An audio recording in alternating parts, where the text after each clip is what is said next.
tremendous cultures, resulting in numerous. It was starting because of America's strong commitment to stability and peace in this region and every region where we can do it.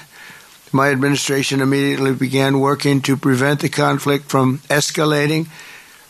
I held phone calls with both leaders. I was actually at Turnberry in Scotland when I did this. And we had a lot of phone calls, the three of us and then the four of us. We had a lot of phone calls. It was a beautiful day. I remember how beautiful it was. Turnberry is a great place, but I said, this is much more important than playing around the Gulf. So we sat there all day long making phone calls, and it was amazing the way it came together very quickly. I mean, really very quickly. You caused me very good entertainment. I could have had a lot of fun, but this is much more fun for me than anything having to do with almost anything, because you're saving people and you're saving countries. But ask them to choose the path of prosperity and peace over needless bloodshed and war. At the end of July, after extremely productive discussions, we reached a ceasefire agreement. And now these gentlemen, and they really are gentlemen, high-quality people, both went to college in the United States, and now these gentlemen are about to sign what we're calling the Kuala Lumpur Peace Accords. Good name. Both countries are agreeing to cease all hostilities and work to build good neighborly relationships, which have already started. 18 Cambodian prisoners of war will be released, and under this agreement, observers from ASEAN countries, including Malaysia, will be deployed to make sure that the peace prevails and endures. I have no doubt that it will. We have another situation like that right now in the Middle East, and Gaza. You might have read a little bit about Gaza. And that's another one we're very proud of. But we have a lot of people watching that. A lot of people. I think this is a much different kind of a thing. The two countries are getting along really well. Today, alongside this peace treaty, we also are signing a major trade deal with Cambodia and a very important critical minerals agreement with Thailand.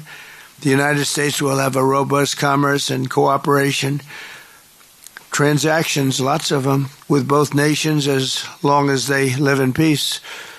And I really feel that when we make deals, we see two countries that we do a lot of business with. We do a lot of business with both of them. We have to use that business to make sure they don't get into wars. But this is going to be a very long peace.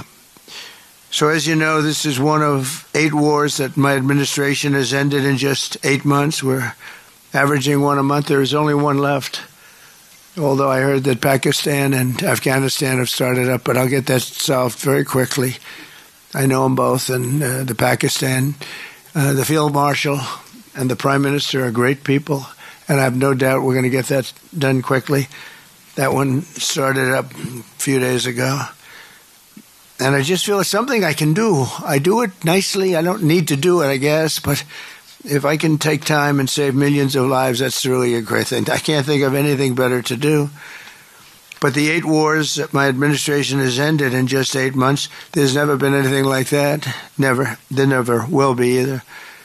I can't think of any president that ever solved one war. I don't think anybody. They start wars, they don't solve them.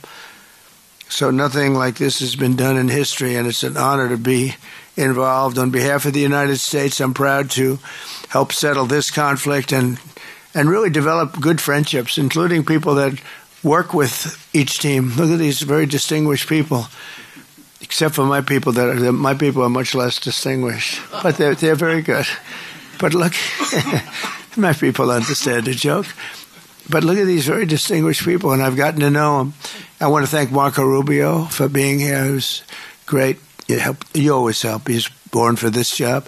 He really was. He was born for this job. Secretary of State Jameson, thank you very much for all you did on helping too. He's the foremost expert on trade, and we're going to be doing another couple of stops where we'll be talking about no war, just pure trade. We'll be talking to President Xi in a day. We'll be stopping at Japan. We'll be stopping at South Korea. And we'll be doing some other things, but they're more related to trade.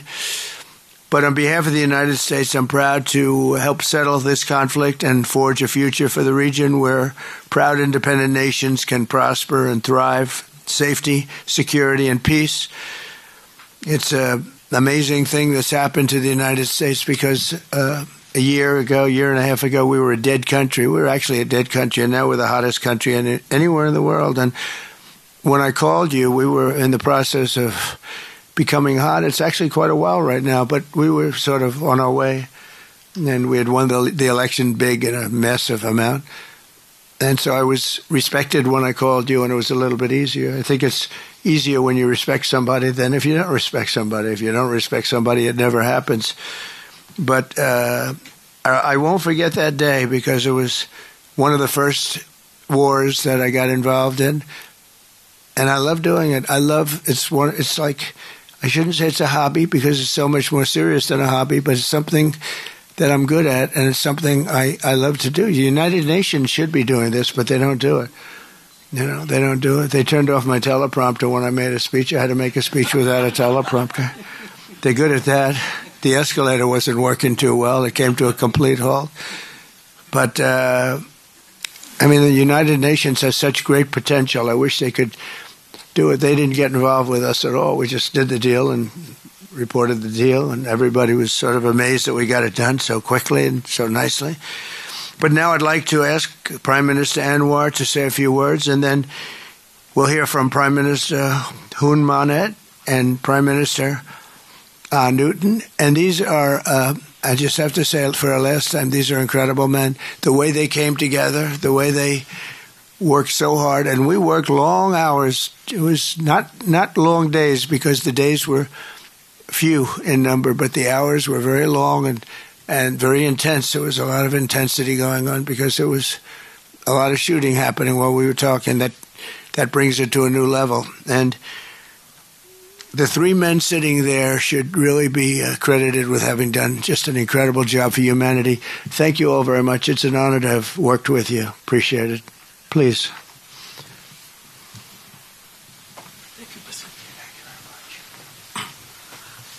Thank you, President Donald J. Trump, for giving us this honor. And on behalf, of course, of Malaysia and our colleagues in ASEAN, I must thank you for your concern, for your empathy, and for your commitment to support this peace deal. When I first received your call and then urging me to do more in supporting our initiative, and you personally did call both prime ministers to urge for a speedy peace settlement, I would say a great thank you. And we, of course, admire your tenacity, your courage, because the world needs leaders who promote peace strongly. And to achieve that, you have to break some rules, as you did today. When President arrived, he asked me to join him in the car. I said, that's against the security and protocol rules. And he was delighted to break the rules, and I... Nice ride. It was a nice ride. And we share a lot of things in common. I was in prison, but he almost got there. But very good exchanges on a number of issues. Of course, priorities, of course, the peace deal. Thank you, both prime ministers. You did a great job. We are delighted to have you as colleagues, as true friends, and you understand the need to secure peace to save our people, and also the ASEAN position as a region of peace and prosperity. And I must also share with you here that I took the opportunity, full opportunity, without Secretary Rubio knowing this, exploring other issues too, and thank the President for his effort to secure peace in many parts of the world, including Gaza, and urging him to remain focused and ensure that there's a comprehensive peace that the world requires. And I am delighted, truly, President, to hear from you personally how determined you are to ensure that peace is achieved in the most intractable areas, almost impossible. But you did it, and we have shown our support and call on the United States in particular to continue this with the support of many, not only neighbors, but part of the world. But I must also take this opportunity to thank Secretary Rubio, Jamison, and Ambassador Kagan, because they were very helpful. I mean, you didn't say that, but I must say that because they were extremely helpful in ensuring that you come here. I mean, I wasn't sure when you said to me, yes, Prime Minister Anwar, I'm coming. Well, I'm not sure because, I deal with a lot of politicians. But you are an exception. Thank you, Mr. Donald Trump. Thank you very much again. Thank you.